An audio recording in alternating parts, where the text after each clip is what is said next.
Welcome to the HappyNessa 1111 channel, where we are committed to happiness, connectedness, and being you, authentically and unapologetically. This is Weight Loss Wednesday, and I want to welcome any newcomers and welcome back anyone who's been here before. Thank you so much for embracing my humble beginnings. Consider subscribing, liking, commenting, or sharing this video. Those are all great ways to support YouTubers such as myself. So on this week's video, I'm going to remember I don't even have any advice, I don't think. Oh, I did have advice. It's about willpower. So Weight Loss Wednesday and willpower. So willpower is something that, number one, has to be practiced. And the one thing that I want to say is that taking baby steps for most people is a lot healthier and more effective in the long term. Most of us not want to take baby steps, so I get that. A lot of us want to just completely dive in and try keto or try intermittent fasting or something completely strict and stick with it for a while. We are talking about willpower. It takes practice and baby steps. I know a lot of you want to jump in and just go for it and do it 100%. Do it if you can. But I'm going to tell you from the research, the science, and from personal experience, when you make small incremental changes in whatever you're trying to do, let's take intermittent fasting for an example. Instead of trying to do the 16-hour fast, try to do 12 hours and then go to 12 and a half. Try to experiment with what time of day works, But I know a lot of us want to change overnight, right? But honestly, that's my little tidbit. I'm going to go right into some more advice from one of my mentors. Okay, guys? Thank you so much. Bye.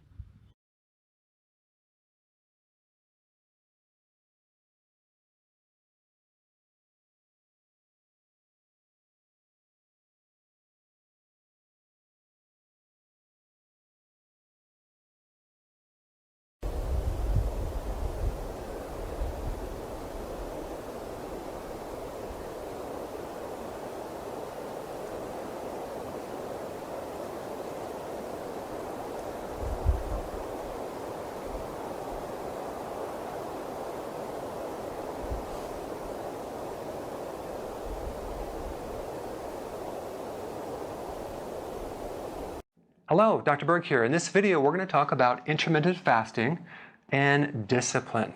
So the first thing I want to say is, for those of you that are already doing this, I'm going to say you are amazing, because it's not easy to go 18 hours or 20 hours without eating. It takes a tremendous amount of discipline. So well done on that. For those of you that are not doing that, I want to try to talk you into it, because there's some really cool benefits.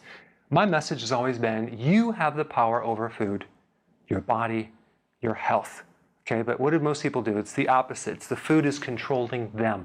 So people live for the sensation of food. Their whole life is wrapped around this sensation.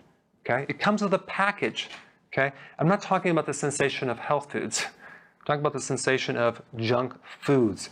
The food manufacturing companies have inserted many chemicals in those foods that keep you highly addictive. So what's happening is they're being controlled by this blood sugar trap. They spike the sugar, it goes down, now they're hungry, they go eat it, goes up, they get tired, goes down, they eat it, and it's literally a trap. So in intermittent fasting, it's an exercise in self-discipline. Now, when we get to intermittent fasting, most people are doing it with fairly healthy foods. So I'm not talking about doing the Cinnabon with intermittent fasting, but intermittent fasting is an exercise in self-discipline.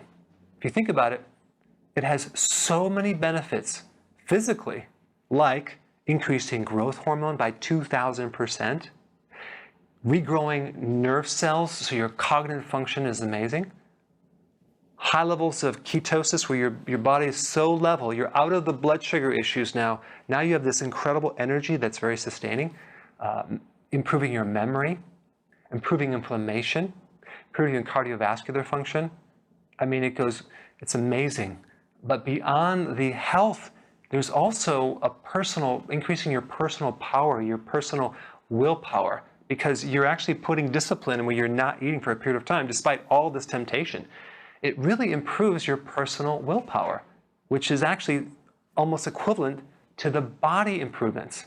So I want you to look beyond the short-term pleasure of food and look at the long-term benefits on a physical and emotional level of intermittent fasting, because I think you'll love it. There is some uncomfortableness in the first 2 weeks because you're adapting to it, but you can do it on such a nice gradual increase that it's not that hard. But you have to just be really conscious of what you're doing and not randomly just kind of eat what you want, okay? So you start with 3 meals a day. Do that for a period of time without snacks. Then graduate to, eating later and later and later, the breakfast, until the point where you're having no breakfast at all. You're just doing a lunch and a dinner, 2 meals. So I put a link down below of how to do this.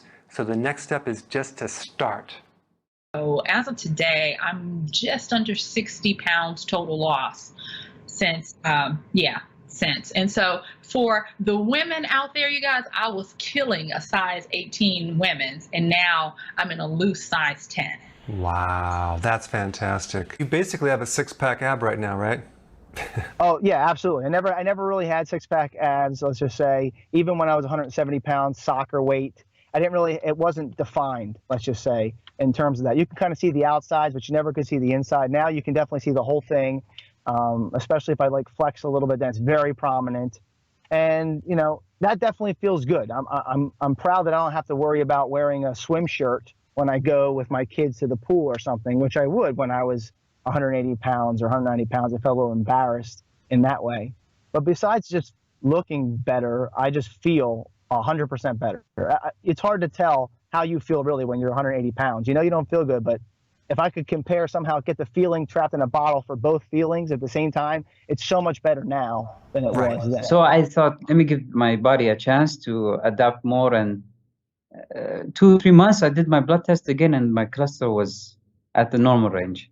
I was so happy.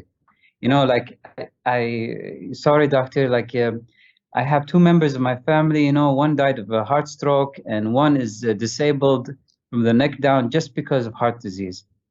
And I didn't want to take that route because I know if I'm going to start taking tablets, I'm going to it's going to open for me other doors, like other medications. And I thought, no, I don't want to do that. I wanted to go into ketosis, and I got committed. And people saw my results